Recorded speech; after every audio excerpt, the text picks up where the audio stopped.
No, no.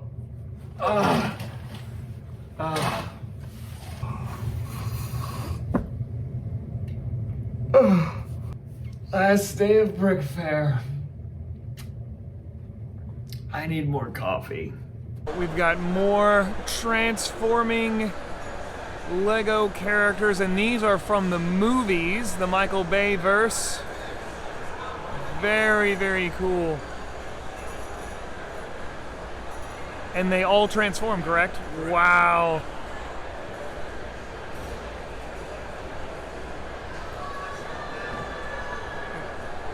And there is the movieverse, the Bayverse Devastator. All right, we're here at BrickFair Virginia with a good friend of the Atlanta Brick Co., Martin. How are you doing, sir? I'm good, thank you, Justin. I'm just between one stud this time, so thanks.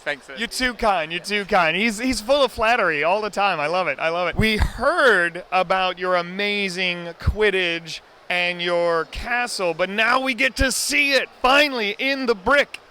Yeah, so I think I've talked to you, and I think Quidditch is going to end up in your store at some stage, sitting in the middle for a bit so I can park it and have more room for more things to build. So. Whoa, nice. Okay. So we really will have a section like that's a museum of amazing builds. And you said it was big. Oh my goodness. You weren't kidding. He's going to take us through, describe what we see, and we'll give you guys a close-up of these amazing MOCs. Justin, this is my Harry Potter Quidditch build, and it's the second time I've created it. So the first time was maybe 5 years ago. It was a work I did with my son, Zane, and he was really into Harry Potter at the time. And when I built it, it was the largest, most accurate replication of a Quidditch arena that had ever been built out of Lego. There were some good ones out there, but the things that I needed to make sure I did was have the authenticity of the right amount of towers, the right amount of stands, the right sort of decorations, the amount of rings on the Quidditch arena. So I like to build as realistic as I can, taking a few screenshots. So I believe this was from the first Harry Potter movie. I've never watched any of them, that's where I think it's from.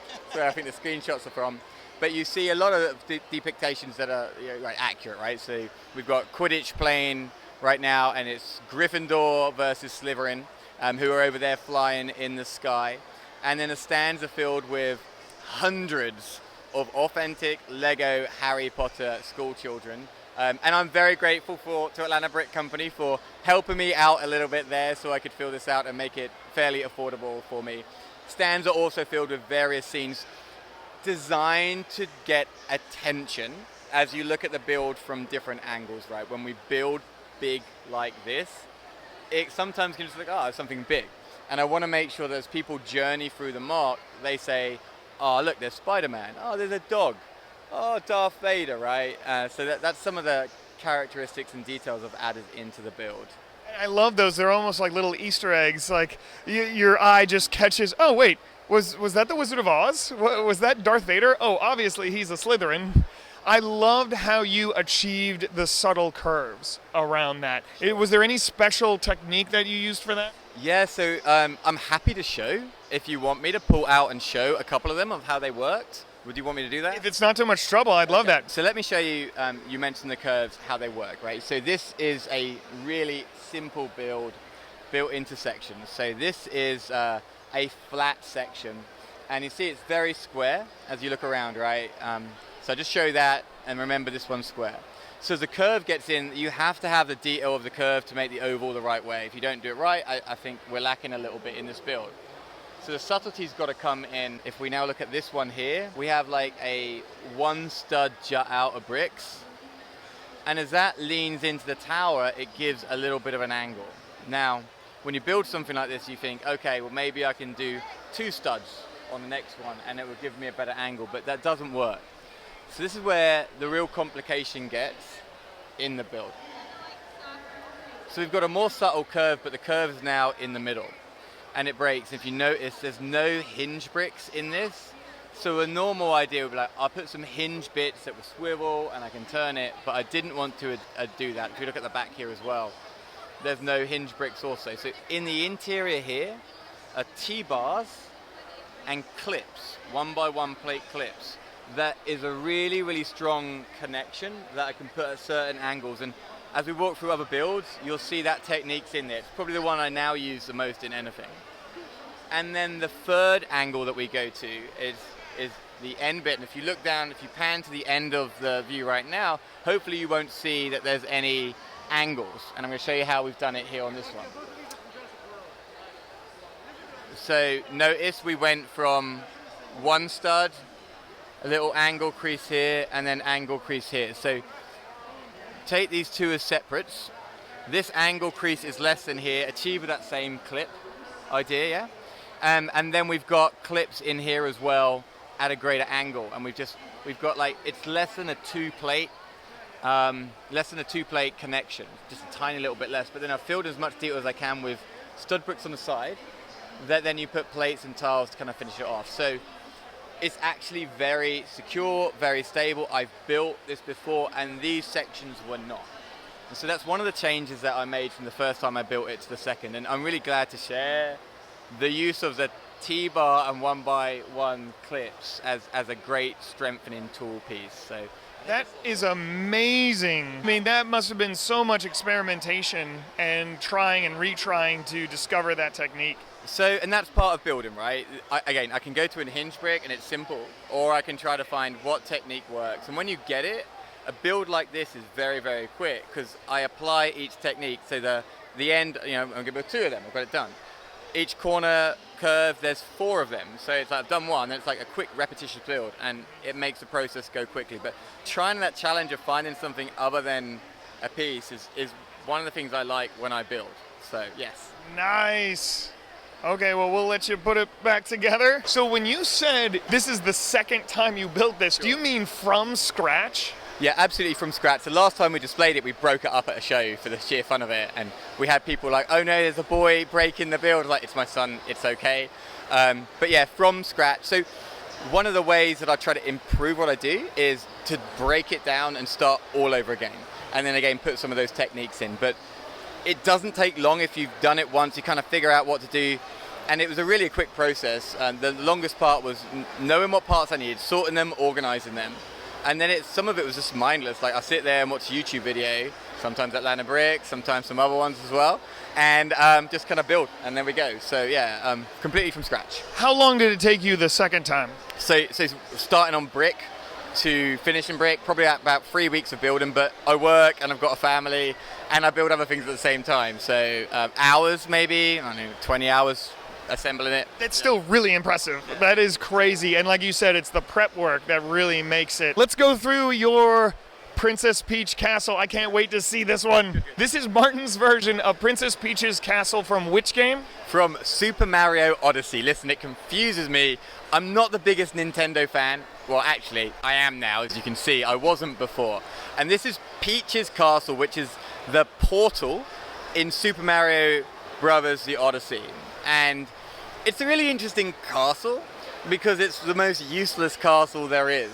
Why is that? The defenses are horrible.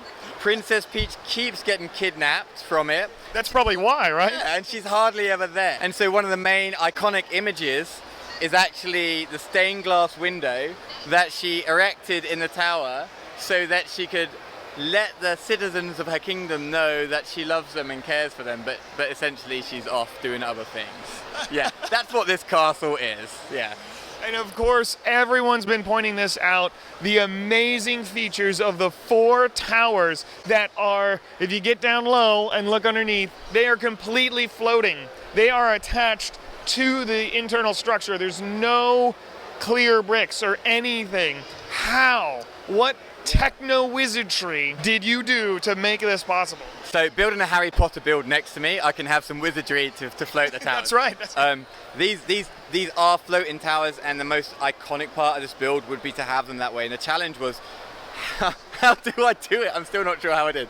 The reality is they're 7.5 pounds in weight, and they have about 3,000 bricks in them. It's a heavy piece, and there is really one Technic beam connection and one plate connection. And the important thing was actually not to connect it to the brick, to let it float so it doesn't pull and it doesn't sag at all. That was the other thing that was so amazing to me, because you mentioned that talking to someone else, how Normally when you build in that style, this would be slightly sagging down, but these are completely straight. That is amazing.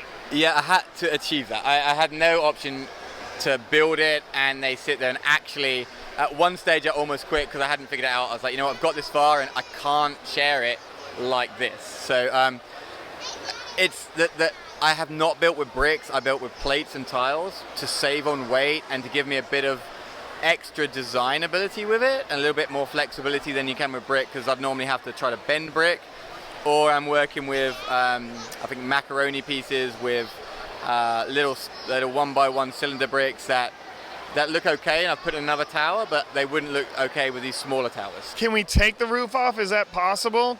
Or do you want to reveal your secret? It's not secret. So a part of the Lego community that's important is to share what we do to help each other build really cool things, right?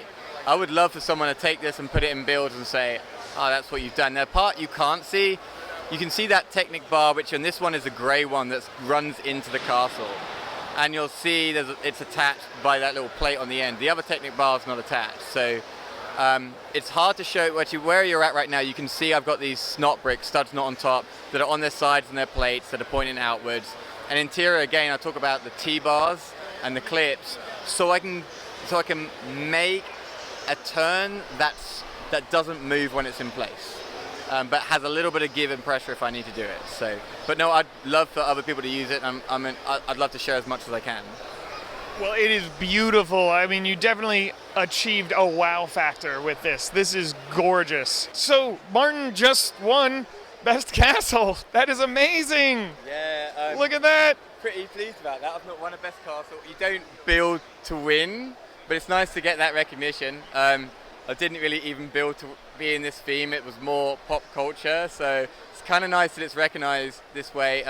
One of the joys I've taken out of this is I don't know Super Mario Brothers as well as I will do once I finish playing the video game. If I have a build that's someone who doesn't know what's going on and they're like, that's cool and it's a cool castle, that's even better for me. I'm like, oh, great. The reward is for the ones that do and crouch down at eye level and realize it's Peach's castle. So no, but thank you for sharing that. I appreciate it. That is amazing. You can actually see Mario rescuing Princess Peach, or going to visit her, I guess. That is so cool. We've got the power-up mushroom right there. So cool. All right, let's move on to Martin's other famous castle, the Rapunzel's Tower. We've heard so much about this thing. I saw pictures, but man, pictures do not do it justice. It is huge. How tall is it? First of all, I love the excitement that you have. If I can build something like this and grown adults get excited, I'm so happy. I believe it's just under 5.5 foot. I believe, but you know, as men, we like to think we're taller sometimes, so I might have fudged that a little bit. Who knows? So about 5 to 5.5 foot. I purposely have built this to scale to what Rapunzel would be in real life, taken from some paper mache models. So the Disney universe, like, there's a lot of people, not just in Lego, who like Disney stuff. So for these sort of builds, I look at what someone's already done, and everything's to scale. I sit it high on a table, so that when a child walks in, and an adult, they're like, wow, that's huge, look at that. The real joy is when they don't even notice the tower and they notice some of the landscaping below, and they're like, ah, there's a tower here as well. Yeah. It is gorgeous, and I had the fortune of seeing it before it was complete, and I saw it with the roof off, and the inside is completely detailed, correct? It's got the potential to be completely detailed. There's room for it, so I haven't. When I'm lifting something this high off the ground, as you go up, you have to lose some of the weight. So I've got the intention of finishing a little bit and just taking some photographs. Because in a show, no one's ever going to see this, but it'd be nice to have pictures of what it looks like for people as they come here. The very top of the tower does not actually attach, it more slots in. Is that how you achieve that connection, or what did you do? Correct, yeah. In brick going up, the last brick connection to anything is, I'm going to point it out, is here. Anything from up here is not connected and can be moved, lifted up with a hand and removed. And it goes with my technique of the more you sometimes connect, the more you pull things apart. So having things slot in is you basically build a mechanism so things slot in and slide into place. I love the little details with the turtles. I love your curved trees and the colors you chose. This looks amazing. You've got so much flowers and mushrooms and stuff. It looks so good. This is truly a sight to behold. Thank you. Yeah, so those details down the bottom, right? So the danger when I do something like this is that you negate the other aspects.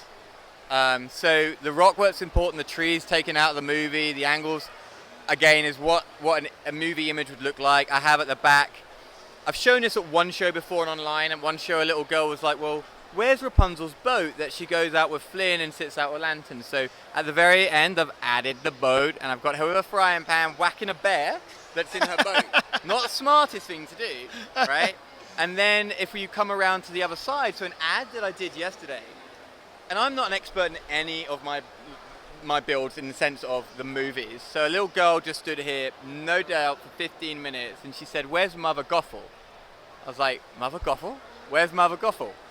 And I didn't have her. She said she needs to be chasing Flynn or going back into the tower for a tower door. So I managed to find some figures and put something together to look for it. But I think it's important to listen to people who look at your art. Sometimes we don't, and we might be like, don't tell me what to do. But if I have an 11-year-old girl telling me this needs to be in here to make it accurate, I'm going to listen to the 11-year-old girl all day long. They are the experts Absolutely. in Rapunzel, Yeah, absolutely. yeah. Absolutely. Thank you so much for sharing. And again, congratulations, Best Castle. Cool. Appreciate it, man. We look forward to seeing you again in our store soon. I'll be there to spend my money. See ya. Trade in some figs too, right? Hello, I'm here with Patrick, winner of Best Vignette here at BrickFair Virginia. Now, Patrick, you said you've been to our store once, right? Yes. And you actually live near Atlanta? I live in Birmingham, Alabama, so it's about a 2-hour drive away.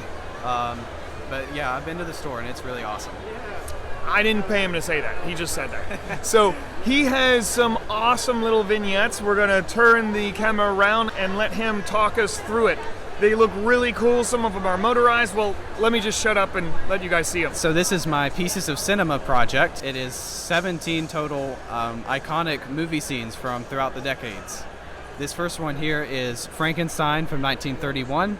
I built it in completely gray, light gray, and black and white because the movie is not in color. It's a representation of the classic Universal horror films. This is the scene where Dr. Frankenstein raises up his monster to get struck by lightning to reanimate him from the dead. Oh, nice! Next up is Walt Disney's first fully animated film, Snow White and the Seven Dwarfs. This is the scene where two of the dwarfs stack on top of each other to dance with Snow White in the dwarf's cottage. So that's a pretty simple gear mechanism to make that work. And I can take this off to see inside a little better. We've got Doc and Grumpy in there as well. And then outside they have a unwanted visitor. Uh-oh, don't eat the apples. Next up is Dr. Seuss's How the Grinch Stole Christmas from 66, I believe. For this one, I used some actual Christmas lights and just wrapped them around this old Lego tree. And then I've got the Grinch minifigure here. I used some Green Goblin parts for him. And there's the little mouse from that scene as well. And there's Cindy Lou Who. Cindy Lou Who, and I made a really cool little ornament design using a minifigure hook piece and then that larger Technic ball joint. Very nice part usage there. Next up is one of my favorite films of all time, is The Good, the Bad, and the Ugly. It's a classic Western film from 1968 with Clint Eastwood. This scene takes place in a graveyard and it is a 3-way Western standoff. Next is Willy Wonka and the Chocolate Factory. Here's Willy Wonka here. This is the scene where all the kids come into the big room where everything's made of candy. And it's got the chocolate river. I played around with like a little trickling waterfall effect. I used just lots of cool parts usage. I used like a fish and these little cherries. And it is a Joker torso because he has the purple suit and that big bow tie. This one has been a fan favorite at the show. It is Monty Python and the Holy Grail. This is the scene where King Arthur interacts with the Black Knight and chops his arms off. This is the only motorized one that I brought with me this year is Superman from 1978. It's the scene where he flies around the world to reverse time. To accomplish this effect, I used one of the old 9-volt battery motors from like the late 80s, early 90s, I believe. And there he goes. This next one is The Shining, one of the most iconic horror films of all time. Yeah, it actually has two angles that you can look at. It's his axe that he uses to chop the door down, and there's him sticking his face through the door. Aliens. This is the sequel to the very popular Alien film. We have Ripley here in her power loader mech versus the Alien Queen. The smaller form. We've seen Alien Queen, I think, in Bionicle and some larger scale, but this is pretty cool in this small brick-built form here. Yes, it was a very fun build. I like building small like creatures and animals and stuff, and that was a fun challenge. Nice. Have you seen our Xenomorphs in the store? I have, yes. I think I've got one. This is Terminator, right? Terminator 2? Terminator 2 Judgment Day, yes. This is the scene where the Terminator is escorting John Connor away from the evil Terminator in the spillway for the city. The T-1000. Pulp Fiction. Yes, Pulp Fiction, another fan favorite at this show. We've got Jules and Vern interacting with, I don't actually remember this dude's name. They got the suitcase that's kind of the MacGuffin of the film. Is that the what? Say what again, Yes. guy? Yeah. Of course, Lion King we have here. Yeah, probably my favorite Disney film is The Lion King, so I had to represent it somewhere in the series. So this is the opening of The Lion King where Rafiki holds up Simba for all the animals to behold.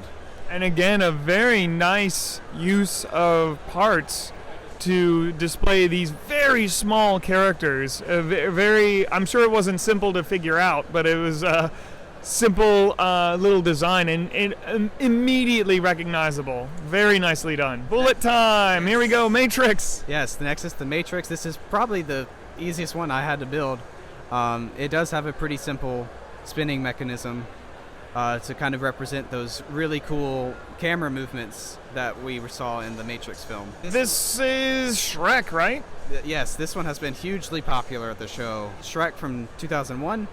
It has a little play feature where Shrek can burst out of his outhouse like he does at the beginning of the film. Get out of my swamp, you donkey! I'm sorry, I'm stealing the introduction. I just want to see if I can guess which one. Not that I have to guess very hard, because this is obviously the Heath Ledger Joker Batman movie. Yes, this is The Dark Knight from 2008 with Christian Bale and Heath Ledger. The scene I selected was the interrogation scene, which I think is the best scene in the film. I used a new brick pattern that I had come up with. Let me see if I can pop one of these open. This is what all of the bricks are made of. So I can get kind of a more angled or textured look with the brick. Wow, that's pretty complex, and you make a really neat texture with that. You've made your own masonry bricks in a sense. Yes. Nicely done. Next up is Logan, which is probably my favorite X-Men film. This scene is Logan's death at the end of the movie. Really impactful moment to fans of X-Men movies for the past 20 years. Lots of foliage and trees. Nice. All right, and we have Wonder Woman. The last one I brought here for the show is Wonder Woman from 2017. This is the scene where she climbs up into no man's land and takes all of the bullets. I have 21 more scenes that I was not able to bring, and all of those pictures can be found on my Instagram. That is my Instagram handle at totallyawesome_me. And I'm always building more. My next one I have planned is Space Jam. Well, thank you so much for taking us through, and congratulations again on winning. Now, tell me, what are the parameters for vignettes? Obviously, they have to be small, but what do they have very specific parameters for them? Well, me specifically, I used 16 by 16 base plates with a black border of bricks around it. And I try to keep everything within the border, but as we saw with the Terminator, it kind of sticks out a little bit. And some of my other ones stick out as well. Okay, and why do you like vignettes so much? You said you like to build small, and you're obviously very good at it. Is there something that attracts you to it?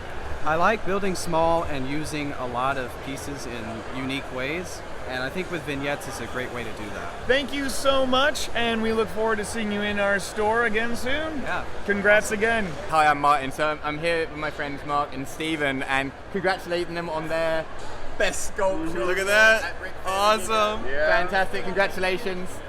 Congratulations. Sure appreciate it. Congratulations. You also won Best Lighted Award at BrickFair Virginia for the same mark. Absolutely outstanding. I'm going to tell you the reason why you won this, because when we choose these criteria, we look at who's going to do something that's going to be replicated. The build's great, you've been recognized, but the lighting, the fact that in the daytime we see it, you had flickering under the serpent that looked like the bubbling of water at nighttime. You have, there you go, that's it. You have the steam coming out, which also highlights the green out the mouth, like in so many different ways. It's so engaged and draws you in. So best light, it's got to work at night, but it's also got to work in the day, and at nighttime it can't overpower. So proud of you guys. Brilliant. Yeah, cheers. Thank you. And you were saying almost no one wins 2 awards for one mock, right? And this one was that clear that it's deserved of it. Yep, absolutely. How do you guys feel? Crazy. stoked. This has never happened. I've never seen it in any convention I've ever been to. So This is like that's 2 of them right here. awesome. It's fantastic. So you guys are just Best going to throw it lighting. on the pile, right? Kind of. This will go very special in the top of the trophy case here. Very special These one. guys, it was a great Yeah, year. how about great this? I'll hold mock. on to the sculpting on the lighting because I did this. Yeah, no. I think that's totally You think that's fair. fair? Yeah, I was yeah, just yeah. kidding. Oh man. Do that. And Thank you all who voted. it is over. It's 5 o'clock on Sunday. I love doing it. I even liked being behind the counter and talking to people and selling stuff. They said it was even more crowded in years past. I felt it was still a good turnout. It was really, really cool seeing all these things. I might have mentioned this before, but it was so neat to see these mocks that I've seen online searching and then meet the actual people who have made them and made them famous. That was really, really cool. And just all the cool people I got to talk to. There's some people who really love Lego, and I am one of them. I thought I'd give you a quick look at my personal haul on what I got at BrickFair Virginia. First off, I got this name badge. Just attaches on with a magnet there. You have a sticky thing on the back. You just stick on the back. It attaches to your shirt like that. So what a lot of people will do is wear just this brick from previous years to show how many conventions they've gone to and from other conventions. And some people had it stacked so high it went all the way down their chest. But it was pretty cool. You saw BrickFair 2020, or I guess it would be 2019, 2018, and on and on. It was really neat. And you could customize it, of course, because it's Lego. Someone who was a fan of the YouTube channel and comments a lot on our Facebook live stream, he just gave me these for my kids because he saw the Fago videos that I did, and he just gave them to me. So I got that one and a Fago Hulk and a Fago Thing. So there's some Fago. This is my parts haul for the draft I did. See if there's anything super good in here. I went for these long pieces because I think I want to build something with these at home. So I got a lot of these great huge pieces and Technic panels. No one wanted these. I mean, they just sat there. I went for them first. They're probably the most expensive pieces in that draft, other than the minifigures, of course. I got a few of these nice dark red slopes and curves. That was all in one pail, one bucket. I got the small tub of whites. These guys here. Maybe I can make some cool shape like that. I got ideas. Ideas are all I've got, right? A lot of this little stuff. I was excited to get these. Always like having these. These are awesome. I got one of these guys. I believe this is series 5. I always wanted this guy. I love the costume guys. And I'm just doing this on the desk with the desk light. So I apologize that the lighting's not so good. Very happy to get him. Next, I found me a reindeer. So this, as far as I know, only came in the Elves Workshop, in the Winter Village Workshop. So I got one of these. I believe I paid $15 for this, which was probably too much. But I did find a second one for 10. So I got another one for 10. I might trade this one back into the store. I don't know. Or maybe I just need two. I don't know. This one is brand new. It hasn't even been opened. And when I bought this, it wasn't August 1st yet. So this was officially not out in the US. However, you could get it at Bricks and Pieces from Lego. So a few sellers had it. It is the albino lion from the, as of the recording of this video, the brand new wildlife series that has just come out. Just come out today, in fact, as I'm filming this on Sunday. So, very, very neat. I don't know if people will even care or recognize this guy, but on the trip up, Hill asked me, what is your favorite minifigure ever? And I said, there's so many, but I love fantasy medieval stuff, and no guy is more fantasy medieval than this guy. This is from Nexo Knights, from the last series, the lightning bad guys. I didn't watch Nexo Knights. I don't know much about the show. I just know I loved the bad guys. So I can't even remember this guy's name, but he had a unique, pretty much everything about him was unique. But I love this. This looks like a end boss in some kind of dungeon crawl video game. I loved him. And then the weirdest thing I got was this 3D printed skeleton. I'm gonna polish him up a little bit. I believe the head comes off. I don't want to force it, but I think the head, yeah. So it's a 3D printed classic style floppy arm skeleton. And not only that, but he glows in the dark. I'm sure with more charging, he'll glow a little more, but that is so cool. Yeah, you see, I didn't charge the back. I just charged the front. This is awesome. This is definitely going on my shelf. Thank you so much for allowing me to share my trip to BrickFair Virginia 2021 with you. If you're not subscribed, please consider doing so, and I will see you guys very soon.